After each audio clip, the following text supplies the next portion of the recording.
y darle la bienvenida también a los que llegan hoy por primera vez a este segundo día de esta jornada de conferencias que hemos titulado Transitando Ciudad, Abandonos y Violencias.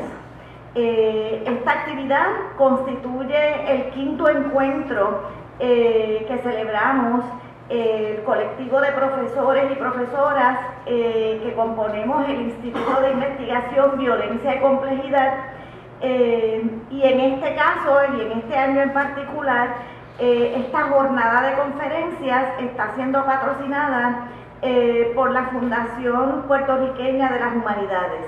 En el día de ayer tuvimos una serie de discusiones detenidas por un lado e intensas también. El saldo del día, creo que recojo el sentir de todas y todos, fue muy bueno, y por lo tanto hoy venimos con altas expectativas, ¿no?, respecto a las mesas de discusión del día de hoy. Lo voy a dejar inmediatamente con la moderadora de esta mesa, la doctora Carmen Luisa González.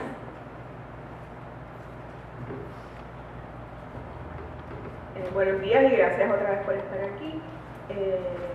La mesa de discusión de esta mañana está compuesta por la doctora Marilis Muñoz Colón, psicóloga y profesora de la Universidad de Puerto Rico del Departamento de Psicología, Ari Flecha, profesora en el recinto de Macao de la Universidad de Puerto Rico y en la UNED, y Elizabeth Crespo Kepler, profesora del Departamento de Ciencias Sociales de la Universidad de Puerto Rico en Carolina.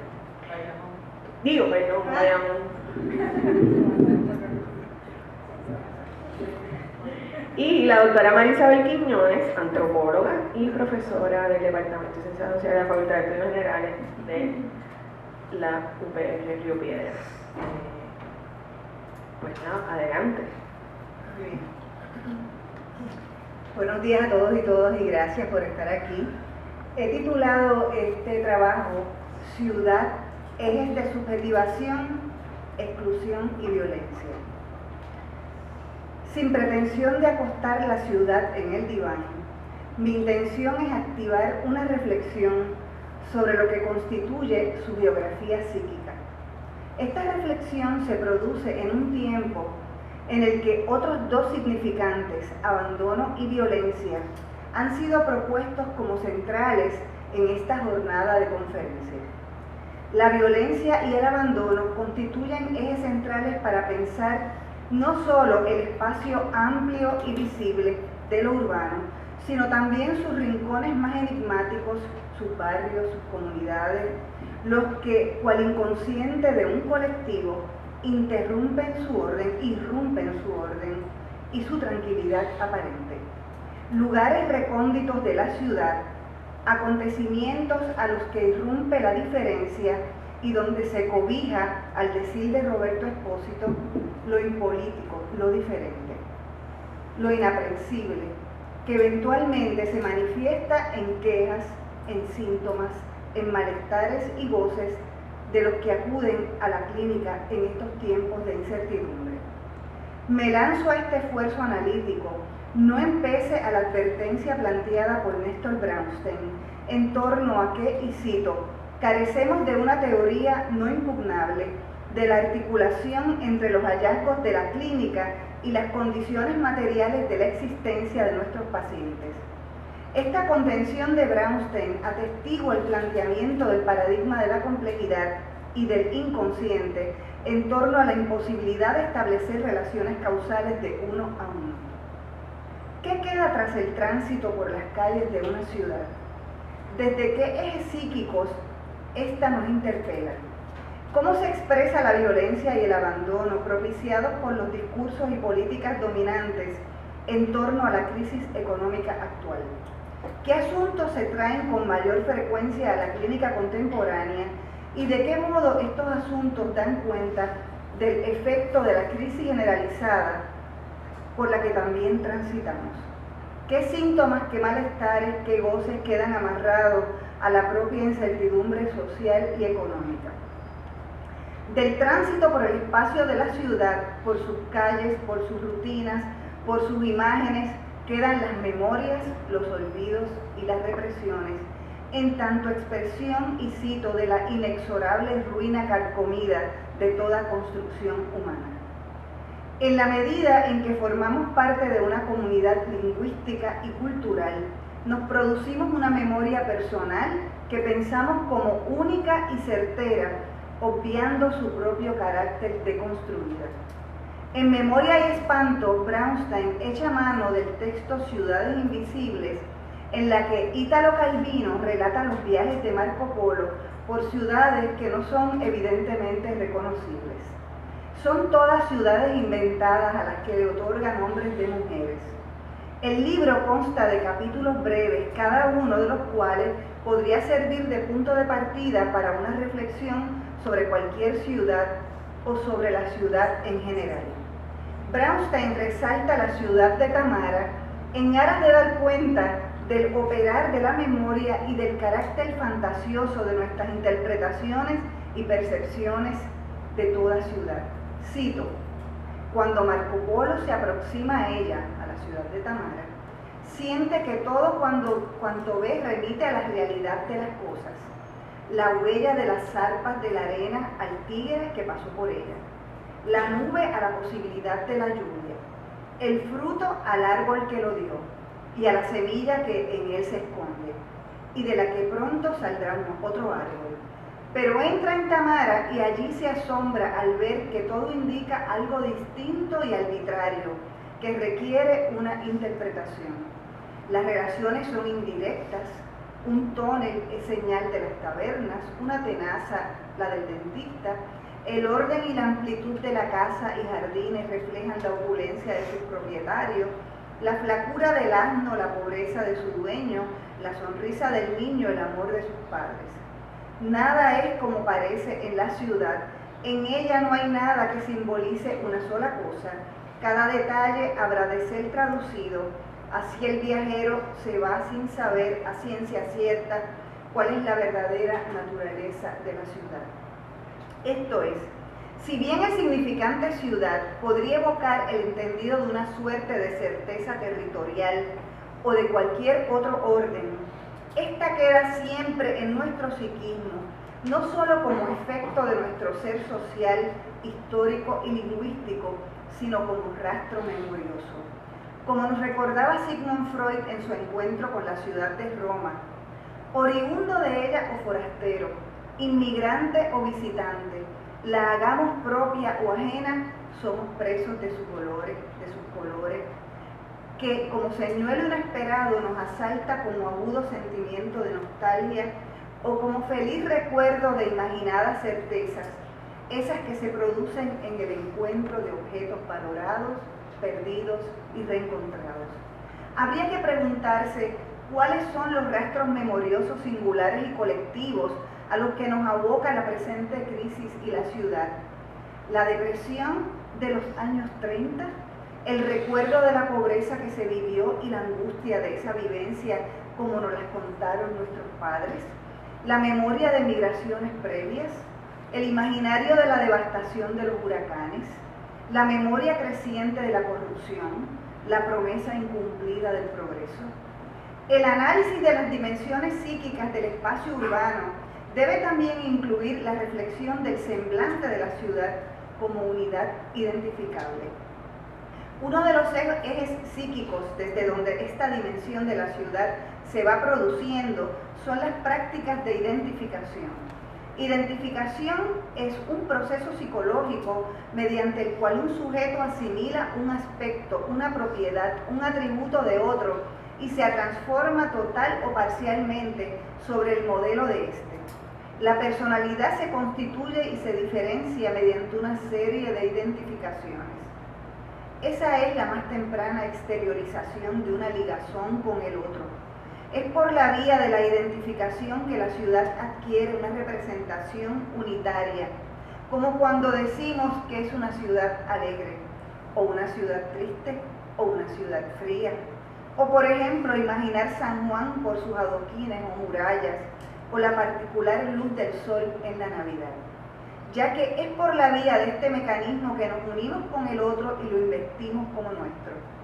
Es decir, la gente aprende a visitar o a reunirse en ciertos lugares, a vestirse de cierta manera, a pasear por ciertos lugares y a ciertas horas, de cuidarse de ciertos lugares y a ciertas horas, a imaginar la ciudad de una u otras maneras.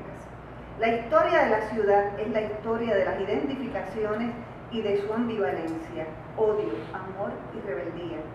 Y esto porque uno no se identifica pasivamente. Freud propuso 3 mecanismos de identificación centrales. El primero ligada a la identificación oral, en la que el objeto anhelado se incorpora por devoración y se aniquila. Es quizás la forma más consciente de la identificación, por lo que opera tipo, me gusta parecerme a esto y me lo copio. El segundo es la formación del síntoma, donde el yo toma un único rasgo de la persona no amada o amada, en la que están presentes los afectos hacia el otro o el semejante.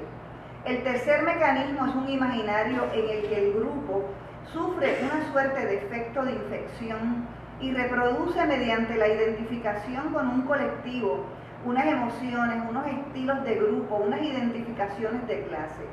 Esos mecanismos operan de manera simultánea y de ellos depende o no la inserción del sujeto en la cultura. Es por la vía de la identificación también que se transmiten los valores promovidos por los grandes poderes. La identificación adquiere un valor formativo y normalizante, alienante o idealizante. Por ejemplo, el imaginario de lo que es la vida buena, el consumo, el afán de lucro, son parte de esa identificación. La ciudad es espacio de identificaciones y malestares que apuntan a esa paradoja psicoanalítica en torno a la inexorable pero imposible relación con el otro. Los efectos complejos y violentos entre lo psíquico y lo cultural, lo económico y lo político inciden en esa urge geográfica humana. Por otro lado, la ambivalencia de la identificación supone también diferenciación. Para Yves Michaud, al presente se ha producido un cambio de sensibilidad que se caracteriza por el crecimiento de la búsqueda de sensaciones y experiencias, el gusto por la música, el arte, entre otros. En el contexto de la crisis, esta búsqueda de sensaciones y placer podría constituir una forma de olvidar la crisis misma y pasarla bien, como aquel que dice, lo que pienso hacer en lo que pasa la crisis es bailar. Planteamiento que parece decir que la muerte me coja bailando. Hay una precariedad constitutiva de lo humano, la misma se encuentra vinculada al requerimiento de interdependencia y reconocimiento del otro, que nos precariza desde la entrada misma de la existencia, como dicen Butler y Atanasio. Algunos hacen su entrada al mundo en la precariedad más despiadada, en la nuda vida de la pobreza y la exclusión. Para ellos, la presente crisis debe tener un sentido particular y diferente al de los que no nos encontramos aún en ese lugar. El sentido de pensar que las cosas siempre pueden ponerse peor está presente. La crisis, su violencia, el abandono que acarrea, nos confrontan al decir de Ubieto con la angustia de la incertidumbre y las pérdidas reales, las casas, el trabajo, el papel que se ocupa en el contexto familiar, entre otros. Las crisis financieras en una ciudad operan como los traumas psíquicos por su capacidad destructora, y en la medida en que el daño que inflige se produce desde una violencia que es también simbólica, la violencia de sentirnos de por vida endeudados, por ende la de sentirnos de por vida también culpables, nos hace sentir encadenados en el tener que pagar por una falta, aunque entendamos que es una falta que no hemos cometido. En ese sentido, los discursos y las políticas públicas implantadas en el contexto de esta crisis son percibidas por muchos como atentados directos contra su vida, sus esfuerzos, sus metas. Lo anterior se ilustra en algunos memes que circulan en las redes sociales, como el de una señora mayor con un rifle en la mano que dice, no me juegues con mi retiro. En esto también consiste los imaginarios de violencia y abandono que circulan en ese plano geográfico psíquico de la ciudad. ¿Qué tiene que aportar el psicoanálisis frente a la crisis contemporánea? Sigmund Freud asumió el desafío de su tiempo promoviendo la clínica de crisis en aras de afrontar el sufrimiento psíquico de las clases populares en tiempos de guerra y entreguerras. La catastrófica situación social que le tocó vivir tras 4 años de guerra lo llevaron a impulsar la creación de clínicas gratuitas para las poblaciones menos favorecidas, llevar el psicoanálisis a las universidades y propiciar la formación de más analistas e incluso ponderar la posibilidad de un psicoanálisis de la vida colectiva en general. Viena, Moscú, Londres, Frankfurt, Budapest, Chicago, París fueron ciudades en las que se crearon clínicas gratuitas para atender a las personas en crisis. Para Freud, y cito, estas clínicas se ocuparían del tratamiento de una gran cantidad de pacientes, lo que permitiría afrontar con garantías el reto de extender el psicoanálisis hacia patologías o no patologías, añado, psíquicas que hasta ahora habían quedado más allá de la terapia psicoanalítica. Al presente, los que trabajamos en la clínica corroboramos la compleja relación entre las diversas crisis sociales y no la menos complicada subjetividad de nuestros pacientes. Inspirada en esta disposición histórica de la clínica de servir de sostén al que acude en tiempos de mayor incertidumbre, desgloso aquí algunos de los cuadros clínicos que escucho como más recurrentes. La angustia como síntoma. La angustia se ha convertido en síntoma central en los relatos y quejas de los pacientes que acuden a la clínica. En la presentación de la queja inicialmente hablan el síntoma sea por miedo que produce anticipar la pérdida del empleo, o por haber perdido el empleo, o porque los empleos se transforman en modalidades invivibles, ya que las corporaciones han reducido el número de empleados, imponen mayores responsabilidades e intensificación del trabajo con igual o menos paga.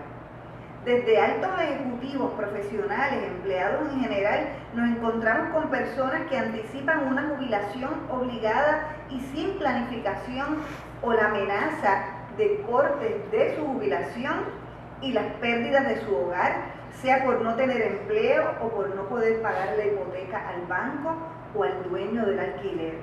El desalojo, los realojos y la expropiación son catalíticos de la angustia. Por la vía de estas quejas, la ciudad aparece como espacio de desamparo, ese afecto primario del lactante que requiere sí o sí de la intervención de otro que lo acoja y lo protege. Y puedo decir tan falto en este momento en los servicios que se ofrecen. Un momento antes de la crisis actual generalizada ya estaba puesto en la clínica todo un cuadro de relaciones entre violencia y la ciudad, donde he recibido en el consultorio niños en duelo por pérdidas de familiares en contextos de violencia, bien sea hijos de víctimas de los tiroteos de carro a carro, víctimas de carjacking o víctimas de robo. Esto es, niños cuyos cuidadores principales han muerto, siendo ellos testigos de esa violencia de género, familiar o interpersonal. Y niños cuyos cuidadores principales se han ido del país para buscar empleo y los han dejado cuidando. Madres y padres que han perdido a sus hijos víctimas de balas perdidas o de balaceras, infinidad de alegatos de abuso sexual de menores y víctimas de violación, entre otros. Los efectos psíquicos que dejan esos eventos, traumatismo, sentido de derrota, menosvalía, vergüenza e inseguridad y coraje, son también manifestaciones de la violencia que se vive en la ciudad o bien del rostro excluido de la ciudad que irrumpe para dejar ver que existe. La crisis quizás no ha generado más patologías psíquicas nuevas, como dice el DSM-5, ¿verdad? Pero sí produce nuevas formas narrativas de la queja y exacerba algunos síntomas y goce que marcan tanto el momento de cambio en el que vivimos como los eventos que lo provocan. La era del individualismo, y cito, de nuestra época, donde las viejas identificaciones sólidas han entrado en crisis, no nos representan, y otras vinculadas a creencias religiosas fundamentalistas. Junto a ellas, la crisis propone otras identidades más inestables, algunas en construcción y otras vinculadas a la satisfacción que nos produce el consumo de innumerables objetos a los que nos aferramos hasta convertirlos en nuestra adicción particular. Compras, comida, drogas, sexo, gadgets. Como es planteado por Italo Calvino, nada es como parece en la ciudad. En ella no hay nada que simbolice una sola y única cosa. Y así se expresa en la clínica. La ciudad es metáfora de la psiquis, siempre extranjera para sí misma, siempre desidentificada y distinta, por lo que las violencias singulares o colectivas que irrumpen en el tránsito de esta crisis por la que estamos atravesando requerirían de esta doble y simultánea ponderación, su rostro visible y su rastro inconsciente. Muchas gracias.